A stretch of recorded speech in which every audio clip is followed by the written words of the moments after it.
Hey, there you are. You're there, I'm here. There was no episode yesterday, and I'll tell you why in just a minute. Let's give everybody a chance to show up if they're showing up. I got my coffee here, I got my robe. I don't really need anything else. It's the beauty of this show. And here we go. In three, two, one. Good morning, everybody. Welcome. Today is Friday. It's November 27th, 2020. My name's Jeremy, and this is my first cup of coffee.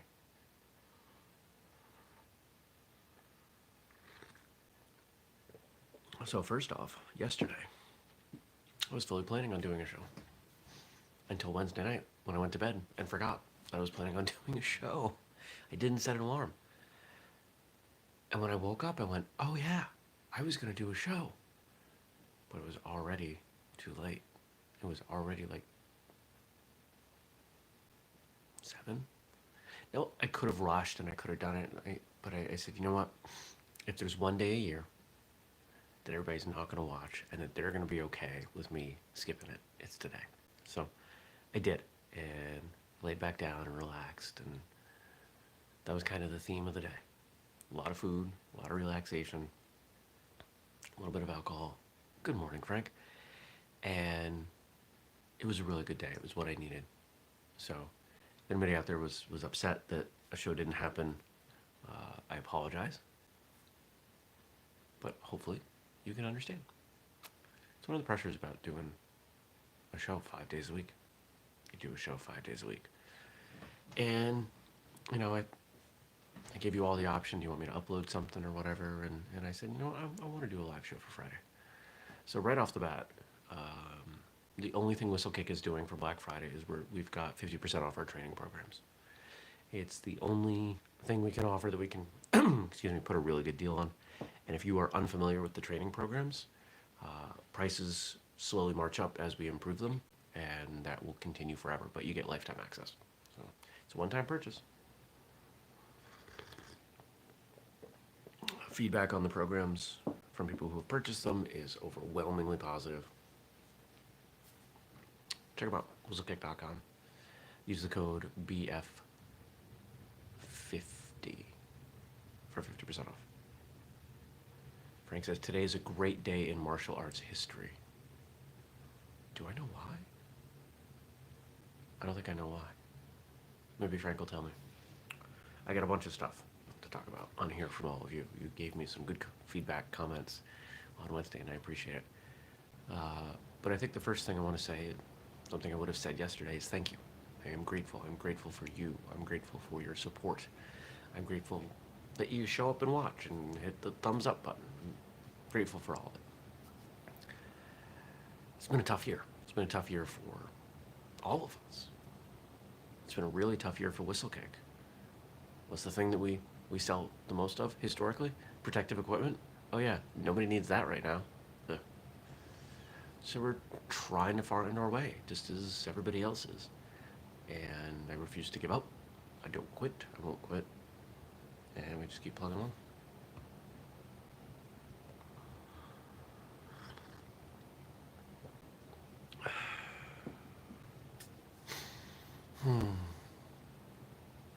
So what happened yesterday? Let's talk about Thanksgiving.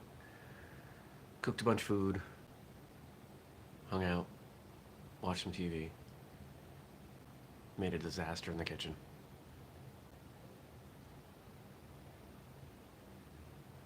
Probably not too different from your Thanksgiving experience, except you might have had more people around.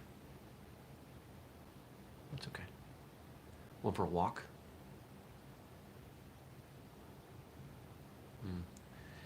Frank says, after all the chaos this year, I honestly think the nation needed a quiet Thanksgiving at home. I think for a lot of us we did. I think for a lot of us, it forced us to really think intently on what we're grateful for. And that's a practice that I've been working on a lot. You know, being very cognizant of what I'm grateful for.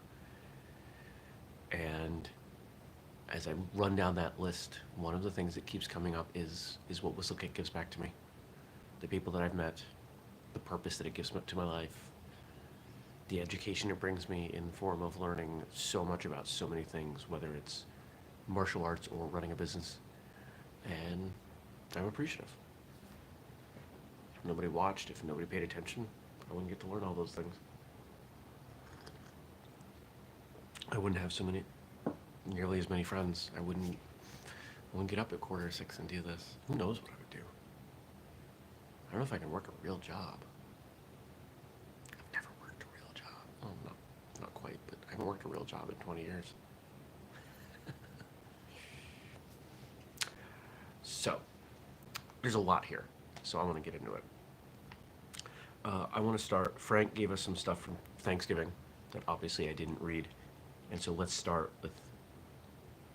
I'm going to pull one of these quotes here. As we express our gratitude, we must never forget that the highest appreciation is not to utter words, but to live by them. John Fitzgerald Kennedy, aka JFK, aka President of the United States. Former president, of course, because he was assassinated. And I've talked about this, but this is a little bit more eloquent way of putting it. I'm going to read the Friday stuff, Frank. I just wanted to read one of these.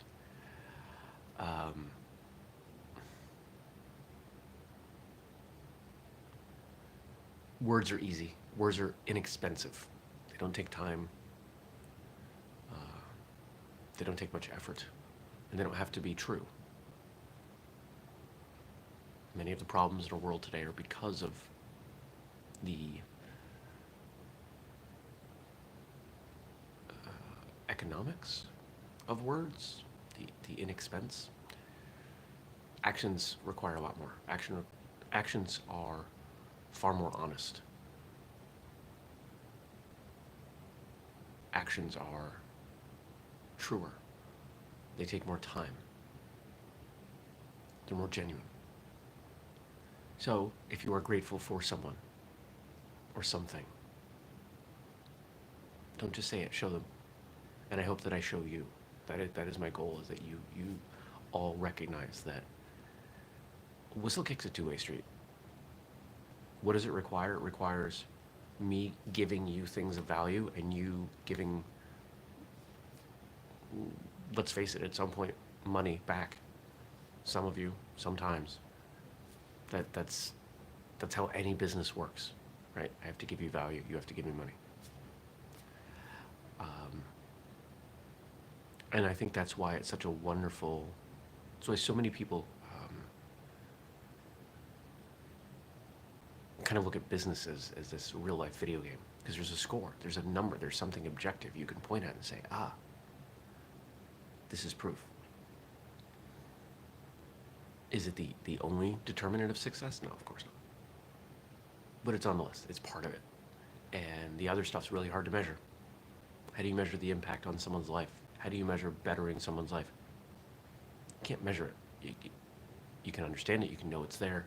You can hear anecdotes from them. But when you're talking about something broad, when you're talking about trying to change an industry or the whole world, it becomes really hard to gauge success. Money gives you an opportunity to keep score. And if you keep score, you can know how you're doing. Are we doing better? Are we doing worse?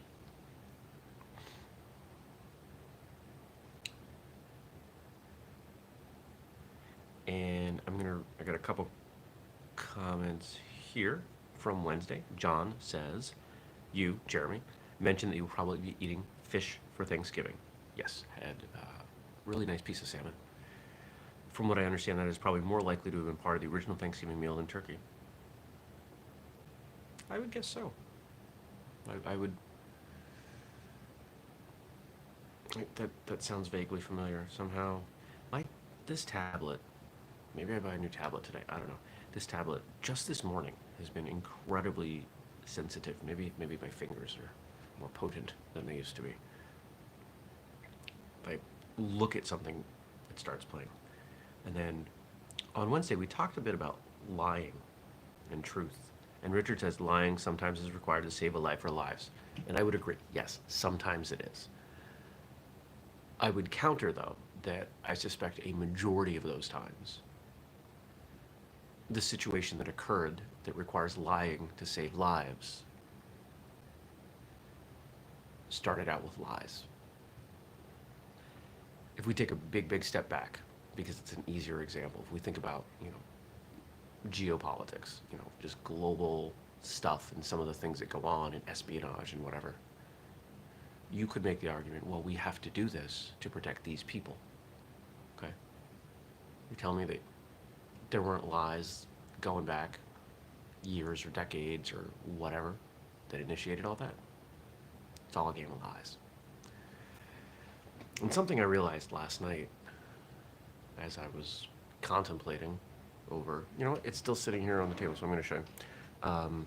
This actually came up in a recent martial arts radio episode that hasn't aired yet. This is a gin, Bar Hill Gin, that is made 7 miles from my house and was recently given a perfect score in some magazine. And I've had it in drinks, I've had other stuff from them, but I'm not a gin drinker. I was at the store picking up some rum, because we have some absolutely wonderful distilleries here in Vermont.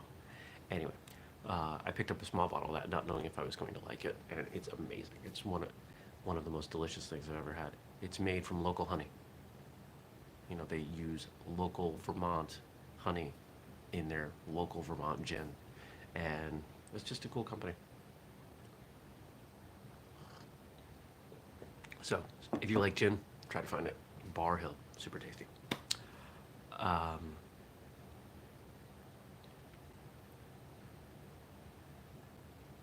Did I finish my thought on lying? Yeah, oh, no, I didn't. If you think about, to me, there's a correlation between truth and progress, right? Think about it from science. Science continues to make progress, continues to find the objective truths of the world, right? You could imagine that we know more than we did in the past, right? It's pretty easy to make that observation, that statement. So one could suggest that the more time goes on, the more we will learn scientifically, the more we will discover. I would also suggest that, as a general rule, average citizens know more about what's going on in the world now than they did 500 years ago. Are there more things that we believe to be true that aren't true? Maybe. But just if you were to make a list or somehow weigh the things that we know more now. Thus, to me, there is progress. Truth, we continue to know more. Time continues to expose truth. There is a push towards more knowledge. Wikipedia, great example, right? So that gives me comfort in knowing that at some point, probably far beyond our lives, but at some point, we will get beyond the need to lie. I think that's there somewhere. I think somewhere down the line, hundreds, maybe thousands of years, human beings will give up on lying. We won't see the point. And maybe that's because we develop some crazy mind-reading technology, or maybe we get to a point where there's so much government surveillance on everybody, not just citizens, but the people running the government surveillance, that you can't get away with anything. And if you can't get away with anything, you might as well just be open. So that's my hope.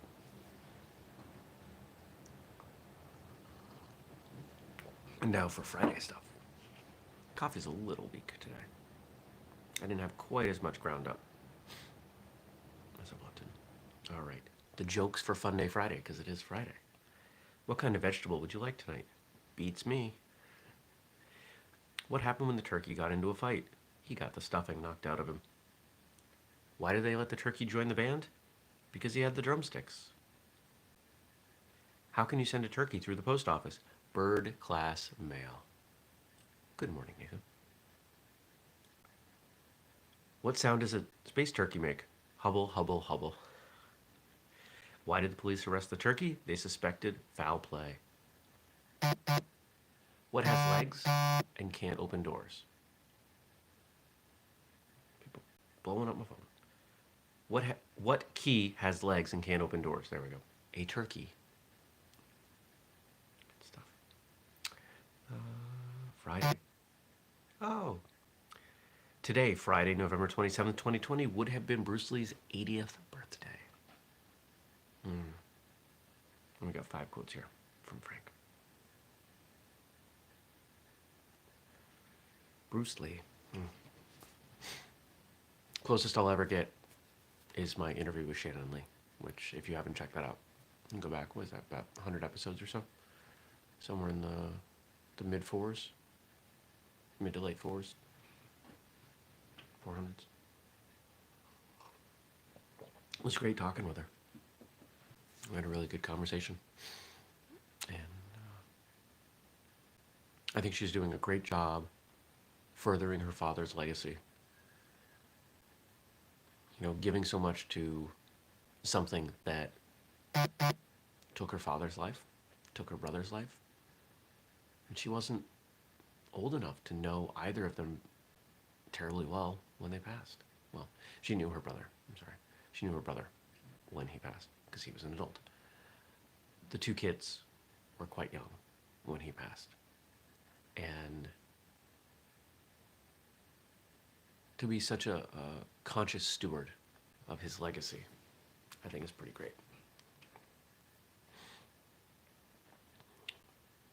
Simplicity is the key to brilliance. You think about something being elegant. What is elegant? It's simple. The best martial arts combination sequences are simple.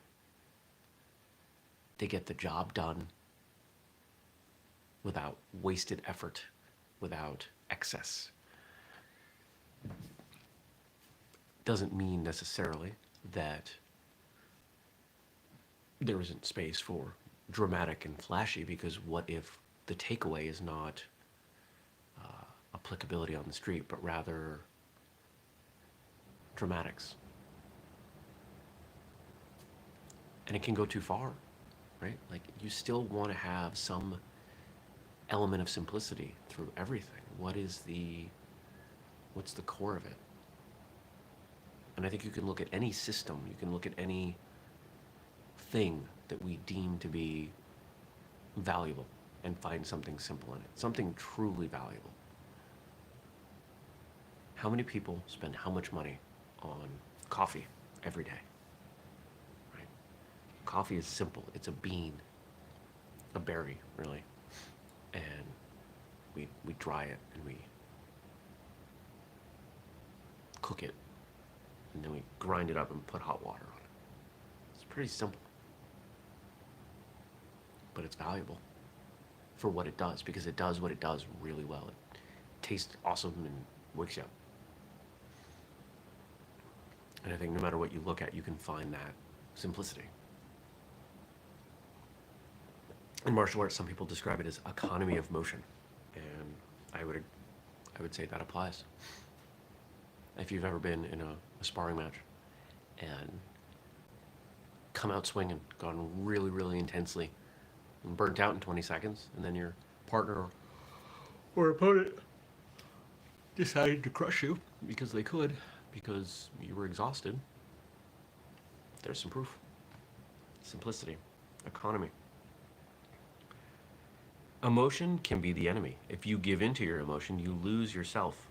You must be at one with your emotion, because the body always follows the mind. Rewatched Captain Marvel last night, and if you've never seen it, it's good.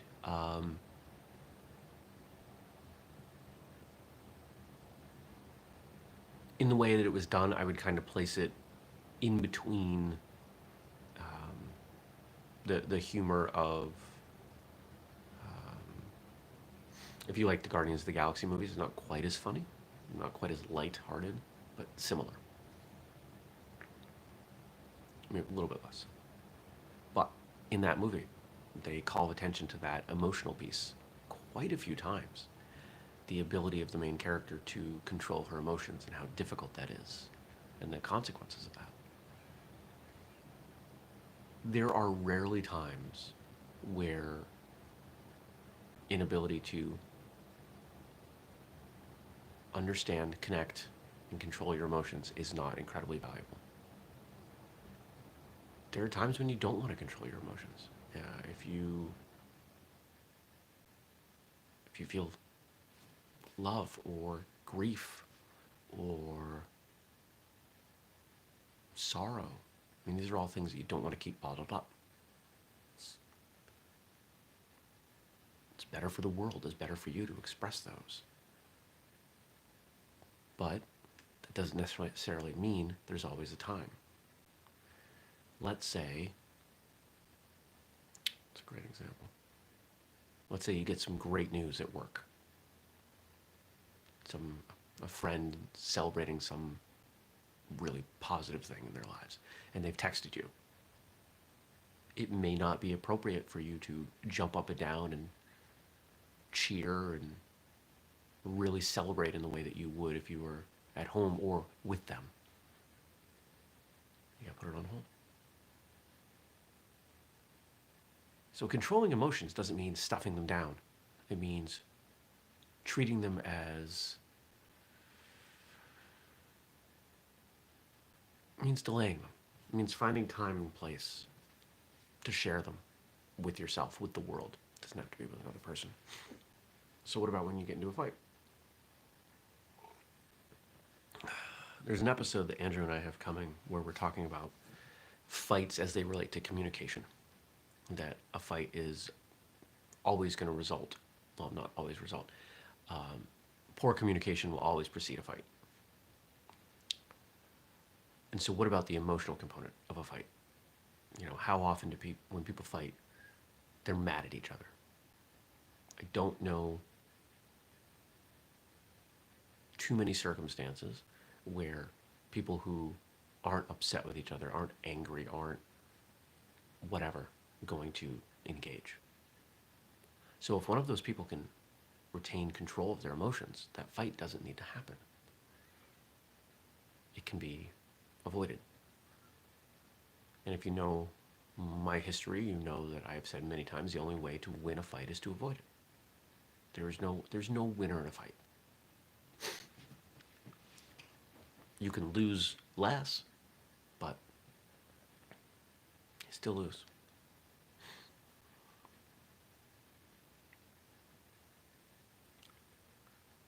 Next, we do not become, we simply are.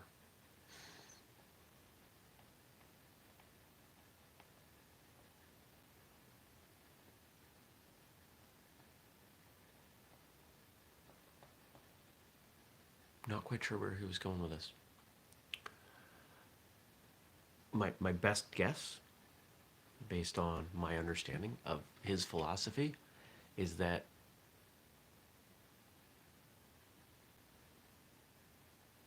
the more energy you put into becoming, that's more, you're not living in the moment. You're delaying things. You're worried too much about what might be coming. And that means you're not devoting that energy to the right now, right here. And I can see the negative to that. I don't fully agree with it, but I don't disagree with it.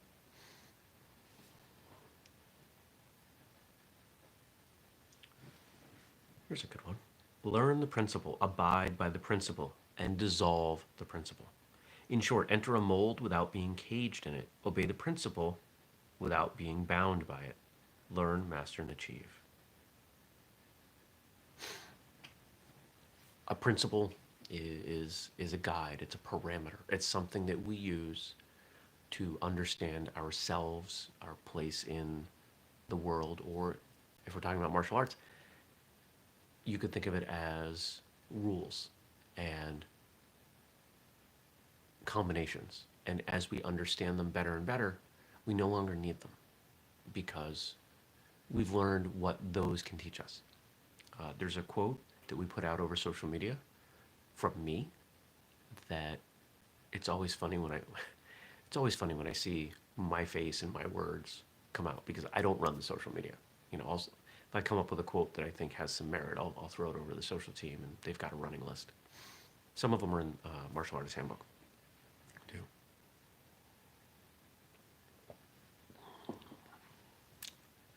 Um, and how does my quote go? Um, it's something about learning principles, letting principles guide your techniques. We learn techniques so that we can learn the principles behind them, and then we use the principles behind them to determine our techniques. Combinations give you an understanding of how the body works, how martial arts works, why you would use certain things in certain circumstances. But the better you get, you don't need those combinations anymore. You have a much more infinite way of putting things together because you don't need the parameters, because you're not going to spend a ton of time throwing a reverse punch followed by a back kick, because you're probably not going to be in a lot of circumstances where you're doing that, right? You could pull that out in a moment if you needed to, but that's not what's going to define your martial arts. It's circular. Is a loop. And we got one more. Ever since I was a child, I've had this instinctive urge for expansion and growth. To me, the function and duty of a quality human being is the sincere and honest development of one's potential. Personal growth. Personal growth. It's all about personal growth. Our time on here is on Earth. Our time alive is limited. The best thing we can do is grow. Why? Because it makes things better for the people who remain. The more we grow as individuals, the better we leave the world. So, here we'll take it full circle. What did I say about truth and progress, honesty, light at the beginning of the episode? It progresses over time. It is a spectrum, and we are moving in the right direction on it. The more we work on ourselves, the better we become, the more we assist that process. Not just for truth, but for everything. The better a person you are when you die, the better the world is for the next person.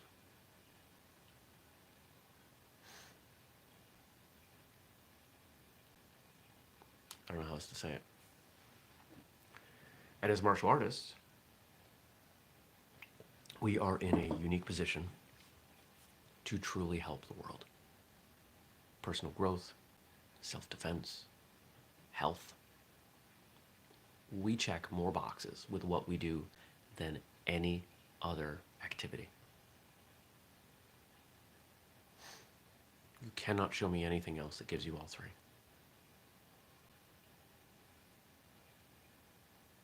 So, I hope you remember that. I hope you're grateful for that and that you found martial arts. However you found martial arts, you are a better person because of it. The world is better because of you becoming a better person. So, thanks for joining me today. Thanks for watching or listening. I learned yesterday, unfortunately, the firstcupwithjeremy.com website is down. I will fix that. Probably not today, because the fact that it's been down, my guess, for about a month, maybe two. It probably got hit at the same time as the Martial Arts Radio website, but nobody told me. And none of the things I have indicated to me it was down, which is really frustrating. The fact that happened and I didn't know about it tells me nobody's going to it. So we'll get it fixed back up, but it's not a priority. I may even just take it down. So who knows? Thanks for watching. I'll see you back here on Monday. Leave me something to talk about, and go check out the programs at whistlekick.com. BF50. Use the code BF50. Thanks, everybody. Peace.